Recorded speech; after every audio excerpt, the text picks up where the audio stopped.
నమస్కారం, welcome to Suman TV. నేను గీతాంజలి. ప్రస్తుతం మనతో పాటు భారతీ శంకరపీఠం వ్యవస్థాపకులు, ప్రముఖ ఆధ్యాత్మికవేత్త, బ్రహ్మశ్రీ అన్నవరపు తిరుపతిమూర్తి అవధాని గురువు గారు ఉన్నారు. వారితో మాట్లాడదాం. గురుగారు నమస్కారం అండి.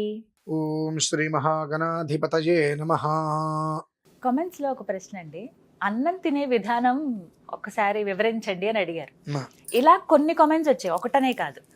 నేను గమనించాను, మామూలుగానే విస్తరిలో లేకపోతే పళ్ళెం ప్లేట్లో అన్నం వడ్డించే ముందు భోజనం కూర్చున్నప్పుడు ముందుగా అన్నం వడ్డించేస్తూ ఉంటారు. అలా కాదండి, ముందు కూరలు వేయాలి అంటారు కొంతమంది, లేదు ఇలా అంటారు, ఉప్పు వేయాలంటారు. ఇలా రకరకాలు ఇవి ఉన్నాయి. అసలు భోజనానికి ఎటువంటి ప్రక్రియ ఉంది, అసలు ఎలా చెయ్యాలి, అన్నం తినే విధానం చెప్పండి, వడ్డించే విధానం కావచ్చు, కూర్చునే విధానం కానీ, ఇవన్నీ వీటి గురించి మాట్లాడదాం.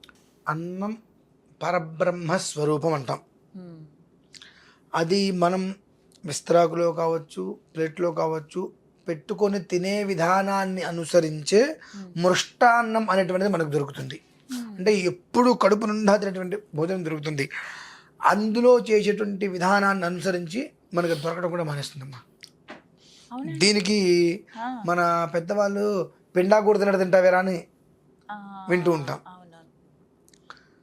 దాదాపుగా ఇవాళ ప్రతి ఒక్క మనిషి హాస్టల్స్లో కావచ్చు, ఎక్కడ చూసినప్పటికీ కూడా ఆ పిండా కూడా తింటున్నారు. అదేంటి గురుగారు, నిజంగమ్మా. ఇంకా చెప్పాలంటే ప్రేతకూడు.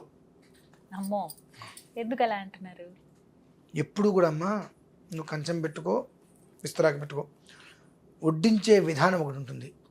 మొట్టమొదటి విస్తరాకు కంచం పెట్టుకుంటే ఒక చుక్క నెయ్యి వేయాలి ఫస్ట్.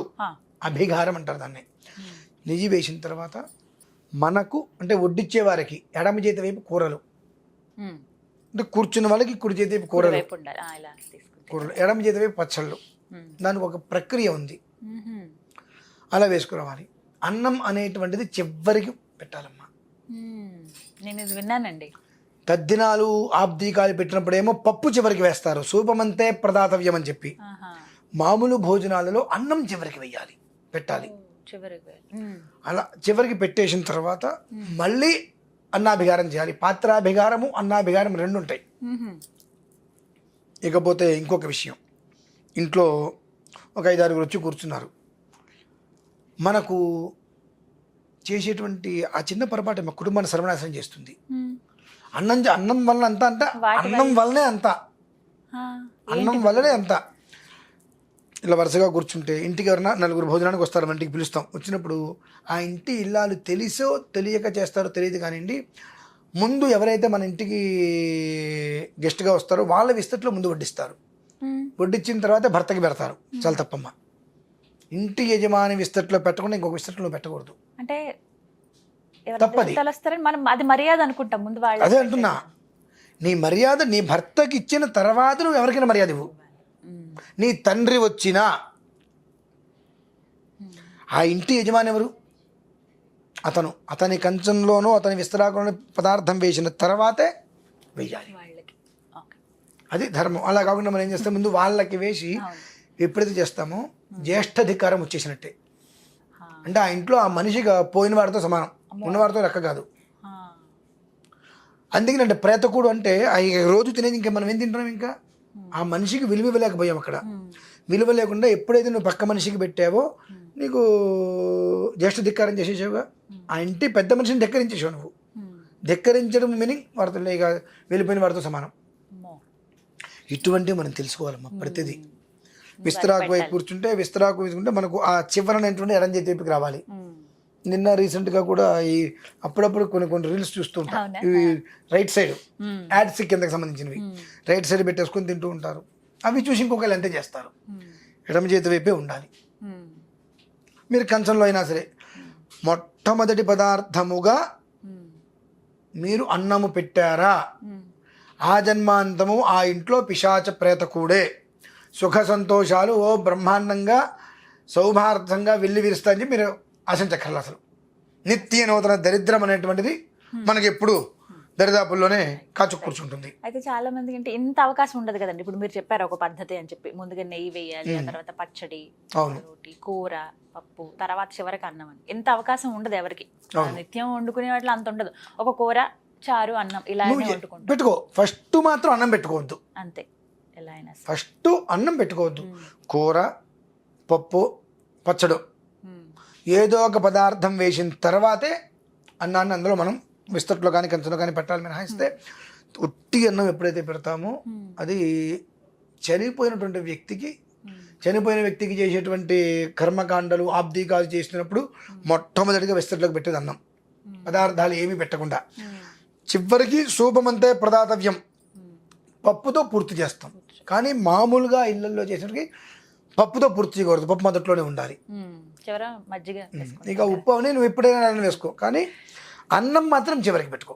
గురుగారు, ఒక ప్రశ్న అండి. భోజనానికి కూర్చునే ముందు ఏదైనా ప్రార్థన చేయాలా? ఏదైనా ఒక మంత్రం కానీ, లేకపోతే అసలు ఏం స్మరించుకోవాలి? మా సర్వసాధారణంగా అయితే కనుక అన్నపూర్ణే సదాపూర్ణే శంకర ప్రాణవల్లభే జ్ఞాన వైరాగ్య సిద్ధ్యర్థం భిక్షాం దేహి చ పార్వతీ మాతా చ పార్వతీ దేవి పితా దేవో మహేశ్వరః బాంధవాస్యవ భక్తాస్య స్వదేశో భువనత్రయం అనేటువంటిది సర్వసాధారణంగా ప్రతి ఇంట్లో కూడా భోజనం చేసేటువంటి ముందు స్మరణ చేయవలసింది. మా ఇళ్లలో దీంతో పాటు త్రిసుపర్ణం అని చెప్తారమ్మా. య ఇదం త్రిసుపర్ణమయాచితం బ్రాహ్మణాయ దద్యాత్ బ్రహ్మహత్యాం వా ఏతే ఘ్నంతి ఏ బ్రాహ్మణాస్త్రిసుపర్ణం పఠంతి తే సోమం ప్రాప్నువంతి ఆ సహస్రాత్మం. అంటే మన ఇళ్ళల్లో భోజనం చేసేటప్పుడు ఒక్క మనిషి అయినా సరే త్రిసుపర్ణం చెప్పి భోజనం చేస్తే, ఏ ఇంటికైనా వెళ్ళినప్పుడు నాకు వాళ్ళు పెట్టారు కాబట్టి ఈ రకంగానే ప్రతిరోజు 1000 మందికి పెట్టేటువంటి స్థితి వాళ్ళకి కలగాలని చెప్పి ఆ మంత్రార్థం. ఇది మా ఇళ్ళల్లో మేము ఎవరైనా ఇంటికి భోజనానికి వెళ్ళినప్పుడు అన్న సూక్తము అంటారండి. అన్న సూక్తం ఒకటి, ఈ త్రిసుపర్ణం, ఈ రెండూ కూడా 5 నుంచి 6 నిమిషాల సమయం. అంటే వడ్డన మొదలుపెట్టిన దగ్గర నుంచి వడ్డన పూర్తయ్యే లోపు. ఎందుకు చేయాలంటే ఆఘ్రాణ దోషం. అంటే వంట చేస్తున్నప్పుడు మనకు ఆ వాసన వస్తుందమ్మా. ఆ వాసన వచ్చినప్పటికీ కూడా మనం నైవేద్యం పెట్టడానికి అది అర్హత ఉండదు. అందుకని ఆ ఆఘ్రాణ దోషం పోవడానికే అన్న సూక్తం. మనకు పూర్వకాలంలో అందుకని గాడు పొయ్యిలు ఉండేవి. ఇప్పుడంటే గ్యాస్ స్టవ్లు వచ్చేసినాయి. గాడు పొయ్యిలు, ఆ గాడు పొయ్యిలో కట్టెలు పొయ్యి, కట్టెలు అవన్నీ పెడితే ఆ కట్టెలు పొగ తప్పితే అన్నం ఉడికితే ఆ వాసన మనకు తెలియదు. అందుకనే ప్రతి ఇంట్లో కూడా గాడు పొయ్యిలో ఉంటుండేవి. ఇప్పుడంటే గ్యాస్ స్టవ్లు వచ్చేసినాయి కాబట్టి అది మనం ఎక్కడున్నా అది మనకు వాసన వస్తూనే ఉంటుంది. ఆ ఆఘ్రాణ దోషం పోవడానికి అన్నాభిహారం అండి. వంట పదార్థం అవగానే ముందు దాని మీద ఒక చుక్క వేస్తారు ఆఘ్రాణ దోషం పోవడానికి. తర్వాత దానికి గాయత్రీ మంత్రదాద్భ్య ప్రోక్ష్య అన్న సంస్కారార్థం అన్నస్య ఆఘ్రాణ దోష పరిహారార్థం దానికి సంస్కారం జరగాలట. అలా ఉంటుంది. కాబట్టి మా ఇళ్ళల్లో ఈ అన్న సూక్తం అనేటువంటి జరుగుతుంటుంది. ప్రతి వ్యక్తికి అలా కడుపున భోజనం జరగాలని చెప్పి మామూలుగా ఎక్కడైనప్పటికీ కూడా ఆ అన్నపూర్ణ అనేటువంటి మాత్రం ఖచ్చితంగా స్మరించుకోవాలి, పఠించి తీరవలసిందే. ఇందులో భాగంగానే తినే విధానం గురించి కూడా అడుగుతాను గురుగారు. చాలా మందికి అలవాటు ఉంటుంది. అంటే నాకు అర్థమైందమ్మా, ఇవి ఎవరికి తోచినట్టు వారు తింటూ ఉంటారు. 5 వేళ్లతో శుభ్రంగా, కొంతమంది అరిచేతికి తగలకుండా ఇట్టిట్ట కలిపేస్తారు. అనారోగ్యంతో జీవితకాలం గడుపుతారు. గురుగారు నీట్గా తినాలని అనుకుంటారు కదా. నువ్వు బ్రతికేదే తినటం కోసం, ఎంత సంపాదించేది కడుపుకు తినటం కోసం. ఆ కడుపుకు తినేటువంటిది తృప్తిగా తినాలి, నీట్గా తినటం ఏంటండి. శుభ్రంగా 5 వేలతోటి అన్నం కలుపుకొని పిసికి ముద్ద చేసుకొని తినాలమ్మా. ఇంతవరకు చేతికి అంటాలమ్మా, అరిచేయండి ఇదేగా, అంతే ఇక్కడ వరకు. ఇదంతా కూడా అమృతరేఖ. మనకు నవగ్రహాలన్నీ కూడా ఈ మధ్యలోనే ఉంటాయి. వాటికి ఆహారం పెట్టు, దాని ప్రసాదం నువ్వు భుజించు.